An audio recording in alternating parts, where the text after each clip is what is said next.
तुम्हारी कोई आखिरी इच्छा हो तो बताओ। महाराज, मैं मरने से पहले एक पेड़ के नीचे बैठकर थोड़ी देर आराम करना चाहती हूँ। मैं हमेशा उस पेड़ की छांव में बैठती थी। राजा और रानी अपनी 1 साल की प्यारी बच्ची के साथ जंगल में सैर करने जाते हैं। वो जंगल शांत, हरा भरा और पक्षियों के मधुर संगीत से गूंज रहा था। राजा और रानी ने सोचा कि ये उनकी बच्ची के लिए प्रकृति के करीब आने का अच्छा अवसर होगा। जंगल की सैर करते हुए राजा और रानी ने एक सुंदर जगह देखी और वहां बैठकर आराम करने लगे। कुछ देर प्रकृति का आनंद लेने के बाद झाड़ियों के अंदर से राजा को कुछ महसूस हुआ। उन्हें लगा जैसे कोई जानवर है। उन्होंने रानी से कहा, रानी, मुझे लगता है झाड़ियों के पीछे कोई जानवर है। तुम मेरा यही इंतजार करना, मैं अभी उसका शिकार करके आता हूँ। ठीक है महाराज, मैं आपका यही इंतजार करूंगी।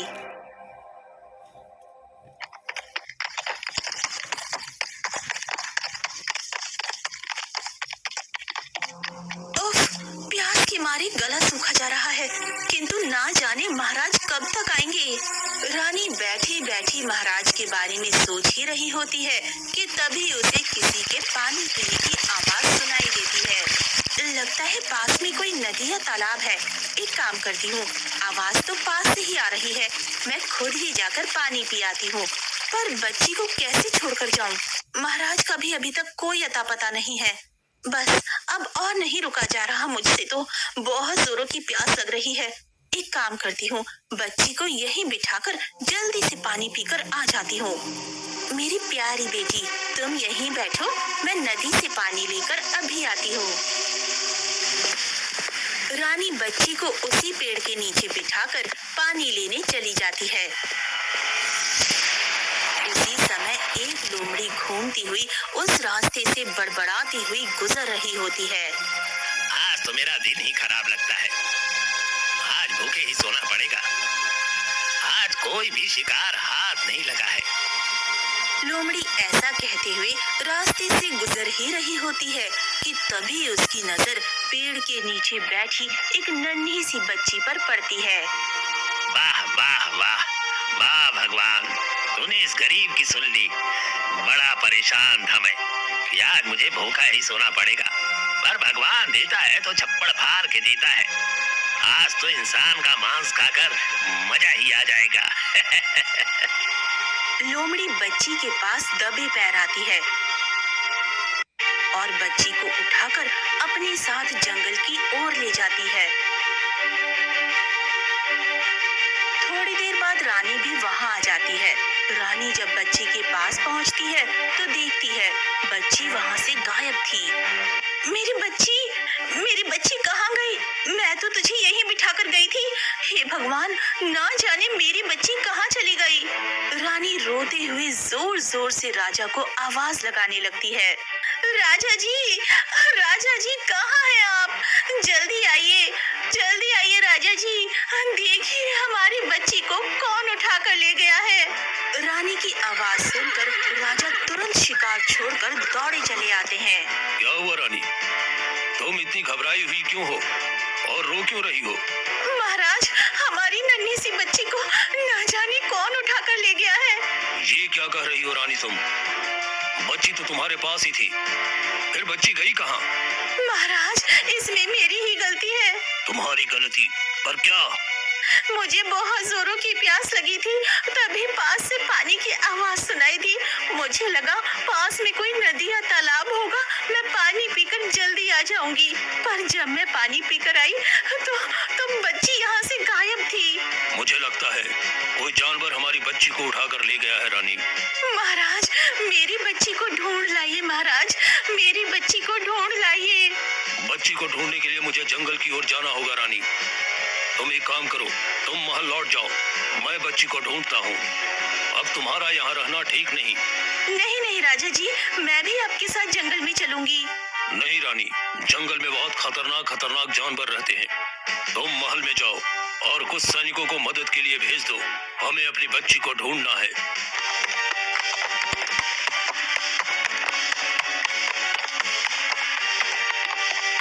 रानी राजा की बात मान जाती है और महल की ओर चल पड़ती है।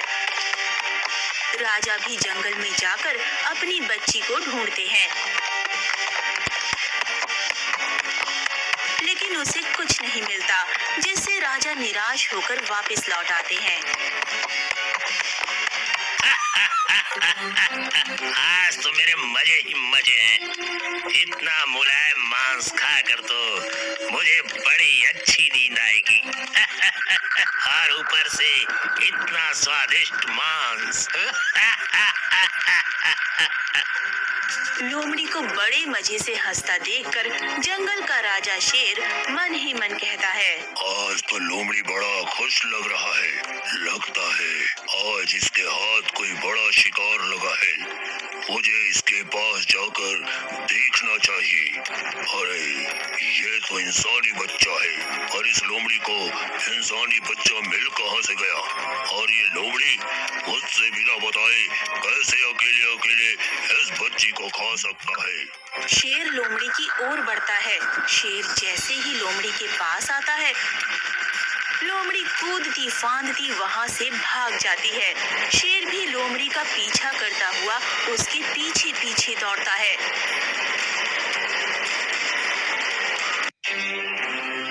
तभी वहीं से कुछ दूर खड़ी एक बहुत बड़ी बकरी ये सब नजारा देख रही होती है। मुझे जल्दी से इस बच्ची को यहाँ से दूर लेकर जाना होगा। अगर मैं इस बच्ची को जल्दी यहाँ से लेकर नहीं गई तो वो लोमड़ी और शेर इस प्यारी नन्ही सी बच्ची को मारकर खा जाएंगे। इतना सोचकर बकरी बच्ची को उठाकर अपने साथ अपने घर ले जाती है। हे भगवान, ना जाने ये नन्ही बच्ची किसकी है। अब मैं इसे इसके माँ बाप के पास कैसे छोड़कर आऊं? अगर समय पर मैं इस बच्ची को यहाँ लेकर नहीं आती तो वो दोनों इस बच्ची को अपना भोजन बना लेते। अभी अगर मैं बाहर इस बच्ची को लेकर गई तो वे दोनों भूखे जानवर कहीं इस बच्ची पर हमला ना कर दे। नहीं, मैं इस बच्ची को बाहर लेकर नहीं जा सकती। जब तक इस बच्ची के माँ बाप नहीं मिल जाते, मैं इसकी देखभाल करूंगी। मैं ही इसकी देखभाल करूंगी। बकरी अब उस बच्ची को अपनी बच्ची की तरह पालने लगती है। बकरी बच्ची को घर पर ही छोड़ती है और बाहर जंगल में चरने चली जाती है। शाम तक वापस घर आती और बच्ची को अपना दूध पिलाती। ऐसे करते करते समय बीतता है और बच्ची बड़ी हो जाती है। बेटी, मैं जंगल जा रही हूँ। तुम्हारे लिए कुछ मीठे मीठे फल भी ले आऊंगी। तुम इस घर से बाहर बिल्कुल भी मत निकलना। जी माँ, मैं इस घर से बाहर बिल्कुल भी नहीं जाऊंगी। आप फिक्र मत करिए, मैं आपका रोज की तरह यहीं पर इस घर में ही इंतजार करूंगी। बकरी घास चरने जंगल की ओर निकल पड़ती है। बकरी भर पेट घास खाती है और रास्ते से कुछ मीठे मीठे फलों को भी तोड़कर अपने साथ ले आती है। अरे सारे मजे तो इस बकरी के ही हैं। रोज हरी हरी घास खाती है और मजे से रहती है। अरे मुसीबत तो हम जैसे जानवरों की है। रोज रोज शिकार करो और ना मिले तो भूखे ही रहो। खैर चलो, बकरी को तो अपना भोजन मिल गया। मैं भी अपने भोजन की तलाश करता हूँ। ऐसा कहकर लोमड़ी अपने भोजन की तलाश में निकल जाती है। वहीं दूसरी ओर बकरी भी रोज रोज घास चरने जंगल जाती और शाम होते ही खूब सारे मीठे मीठे फल अपनी बच्ची के लिए जंगल से तोड़ लाती। अरे समझ में नहीं आता, ये बकरी रोज रोज इतने सारे फल लेकर कहाँ जाती है? अरे इतने बड़े जंगल में इस बकरी को घास की तो कोई कमी है नहीं। ये बकरी जिंदगी भर भी खाएगी तो इस जंगल की घास कम नहीं होगी। फिर भी इतने सारे फल लेकर कहाँ जाती है? मुझे पता लगाना पड़ेगा माजरा क्या है।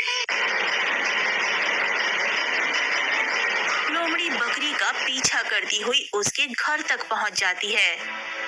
माँ, आप आ गई। कब से आपका इंतजार कर रही थी। बड़ी जोरों की भूख लग रही थी मुझे।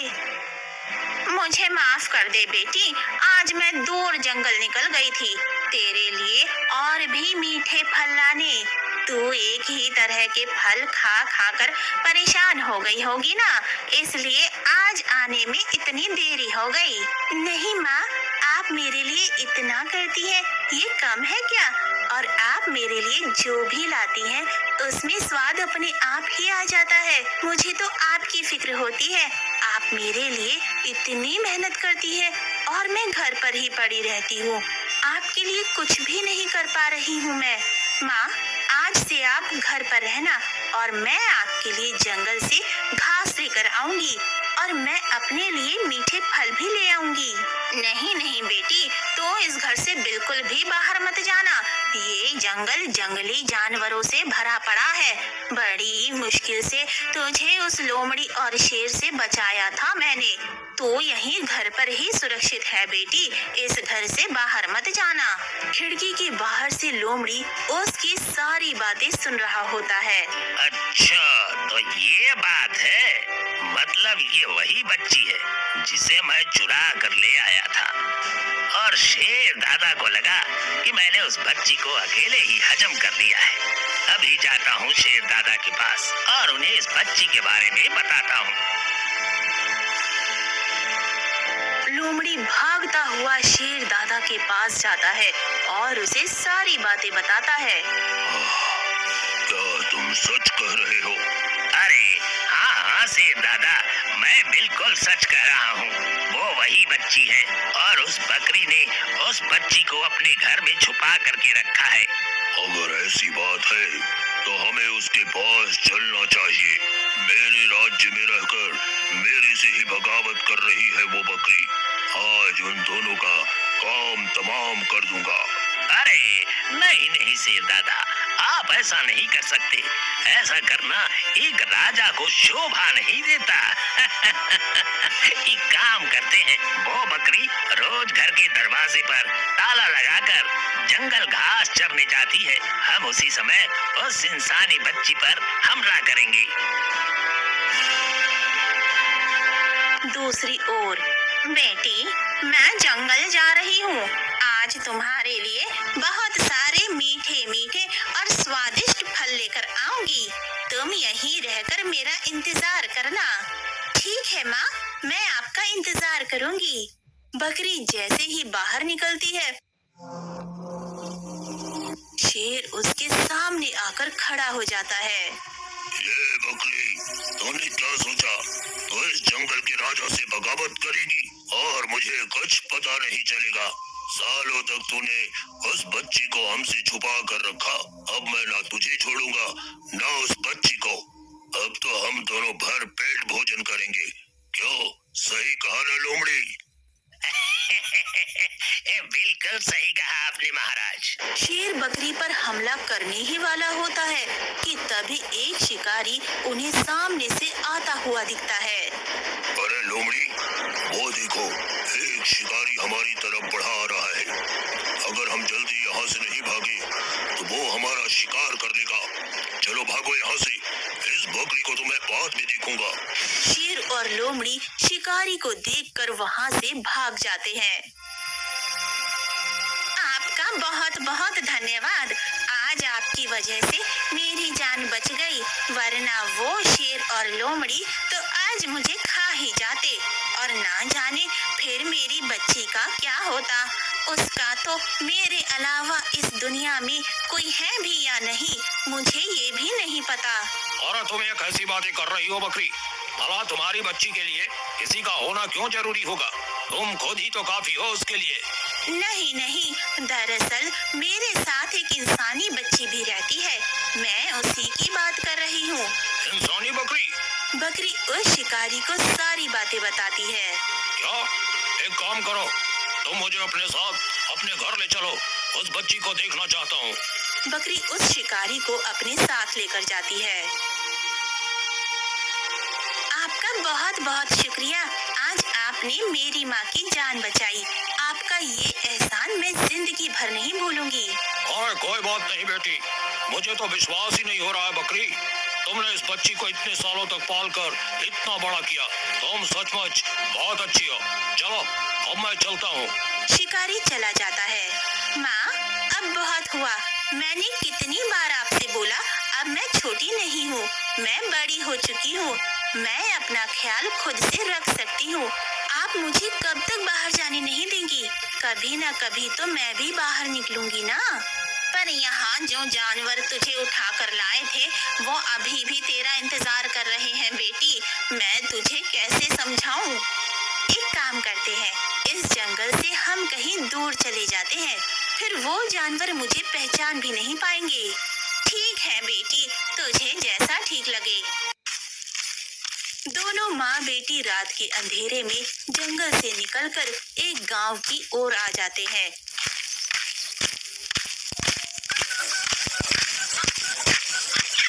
जहाँ वो एक छोटी सी झोपड़ी बनाकर रहने लगते हैं। सुबह होती है। माँ, अब तुम यहीं आराम करो। अब से मैं तुम्हारे लिए हरी हरी घास लाऊंगी। पर बेटी, ये जगह तुम्हारे लिए अनजान है। यहाँ तुम अभी किसी को नहीं जानती। पर माँ, यहाँ सारे मेरी ही तरह इंसान रहते हैं। अब हमें उन जंगली जानवरों से कोई खतरा नहीं है। आप फिक्र मत करिए। बच्ची चारा लाने के लिए अपने घर से बाहर निकल जाती है। यहाँ तो मुझे दूर दूर तक कोई हरी घास नहीं मिल रही है। क्या करूँ? माँ ने तो हमेशा हरी हरी और ताजी घास ही खाई है। माँ मेरे लिए हमेशा ताजे ताजे फल लाया करती थी, तो क्या मैं अब उन्हें ये सूखी घास खिलाऊं? नहीं नहीं, मैं जंगल ही चली जाती हूँ। वहीं से माँ के लिए हरी हरी घास ले आऊंगी। बच्ची जंगल की ओर चलने लगती है। तभी उसे एक घायल चिड़िया मिलती है। चिड़िया दर्द से करहा रही होती है। अरे चिड़िया, तुम्हें तो बहुत चोट लगी है। हाँ बहन, मेरी मदद कर दो। पर मैं तुम्हारी मदद कैसे करूं? इसी रास्ते पर तुम सीधे चलते जाओ। वहाँ एक बहुत बड़ा तालाब है। उस तालाब के किनारे एक पेड़ पर जड़ी बूटी लगी हुई है। तुम उस जड़ी बूटी को लाकर मुझे दे दो, उसी के लेप से ठीक हो जाऊंगी। ठीक है चिड़िया रानी, तुम यही इंतजार करना, मैं अभी वो जड़ी बूटी लेकर आती हूँ। ऐसा कहकर बच्ची तालाब की ओर निकल जाती है।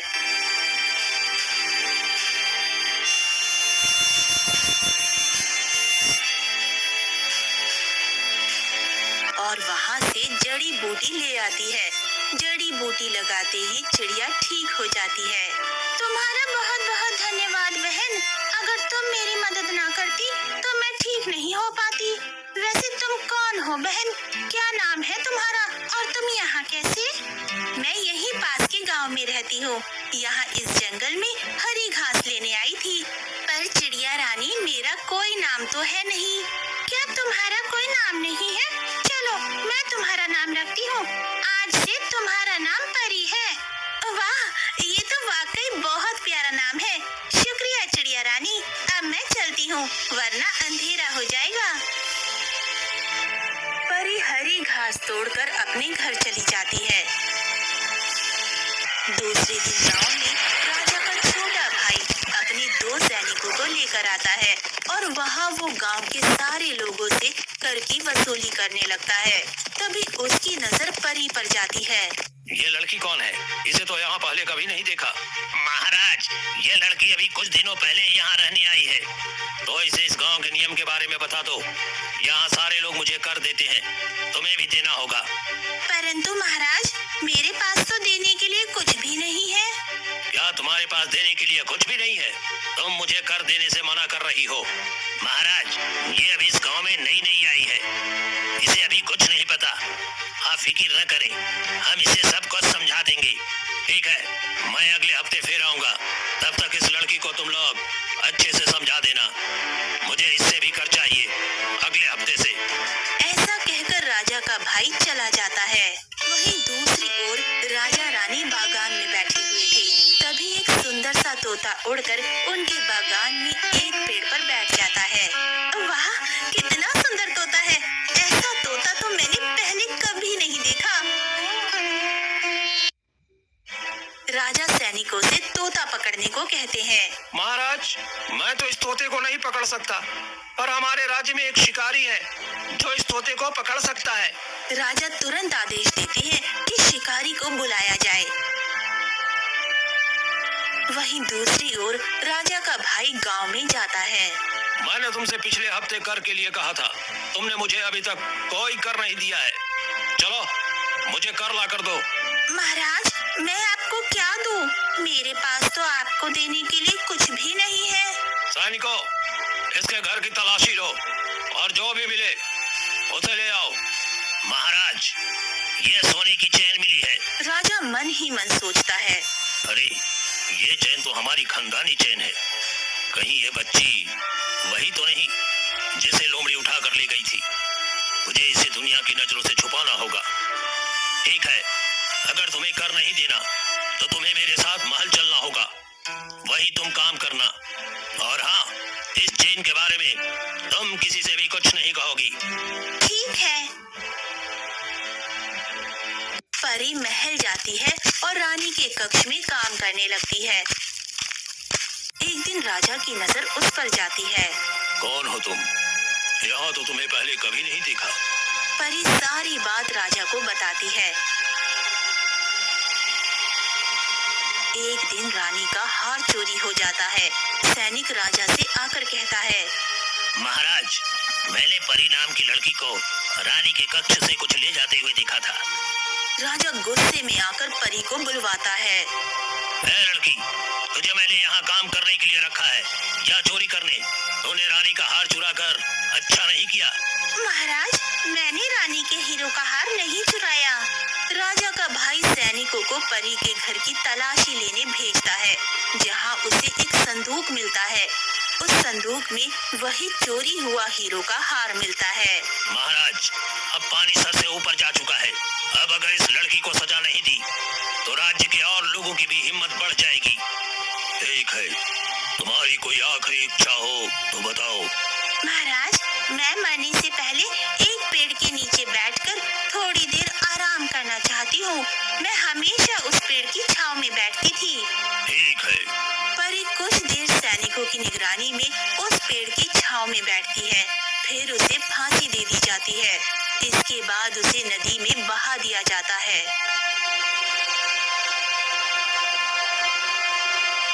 आज तो बहुत देर हो गई, मेरी बेटी अभी तक घर नहीं आई।